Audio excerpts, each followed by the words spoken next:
But first, time for the hot topic of the hour. The president unveiling his new Trump accounts at a D.C. summit yesterday, detailing how they will benefit newborn Americans and secure their financial future. Watch. For the first time ever, we're going to give every newborn American child a financial stake in the future, head start at life, and a fair shot at the American dream. The ultimate success of the Trump accounts will be measured not just in the wealth created. It will be seen in young people buying houses that they could never have even dreamed of buying. It'll be seen in diplomas earned, companies founded, families formed, and more babies born. I also delighted to report that dozens of major employers have signed up to add the Trump account contributions to their employee benefit packages, including Uber, Schwab, Charter Communications, and many, many others.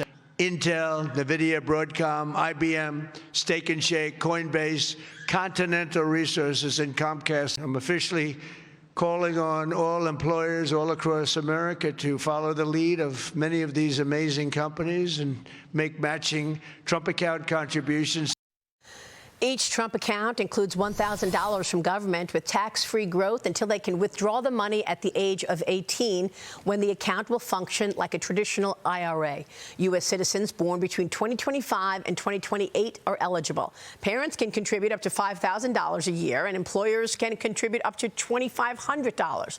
Kevin Kelly, I love this idea. I think this is so smart. Finally, a way to put some financial discipline in people's heads from birth. Yeah, this is hugely important, and especially because hopefully this can lead to us getting to a system where we can actually replace the pay-as-you-go Social Security.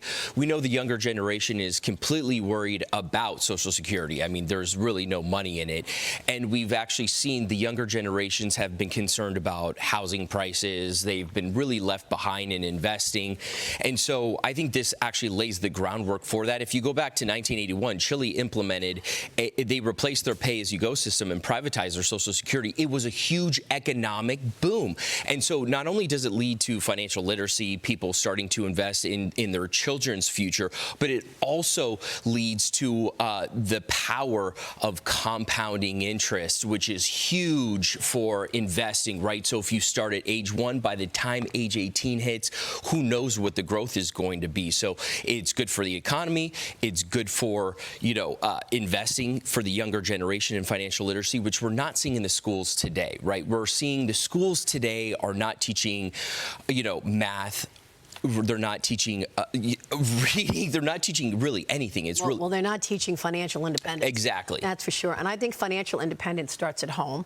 That's, of course, where I learned it. And that's, just little, savings tricks, things like that. But we all know that markets go up and down, John. But if you really want to make and create wealth over the long term, decades long, you want to invest in the stock market. Exactly. Yeah. You want to put this entire amount in the equity market, maybe a well-diversified ETF. That's a good choice. That's right. And I think another important implication of this program is that it teaches young people and families about the benefits of capitalism, believe me. Absolutely. And they will have ups and downs with this account, but chances are that over time, I would guess, over the next 18 or 20 years, you'll get an average annual return when I throw in dividends of about 8.5%. And that's pretty darn good. That's better than a savings account. Really? That's for sure better than a bond. You're absolutely right. Really smart idea. Hey, did you see Nicki Minaj yesterday?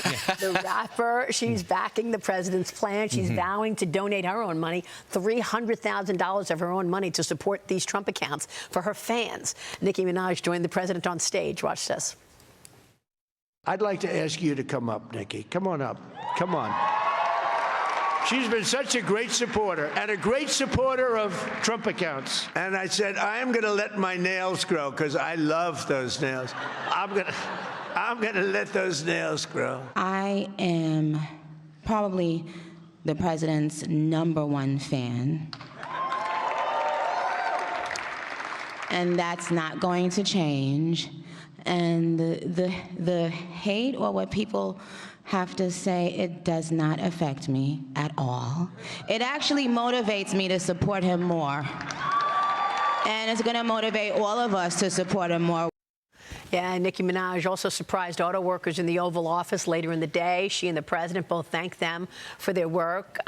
It's interesting to see Nicki Minaj out there. Yeah, herself the president's '1 fan. Yeah, and the irony is when she first started out as a rapper, she was part of Young Money with Lil Wayne and Drake. And so, you know, I think the most important aspect of this is that we know what to do, how to spend our money better than the government does. And so I think that's a key tenet of what's going on here, and especially because if we can get people started investing earlier, that is going to be an unbelievable lesson for everybody, especially because then people not only will invest for the kids, but then themselves. Yeah, absolutely.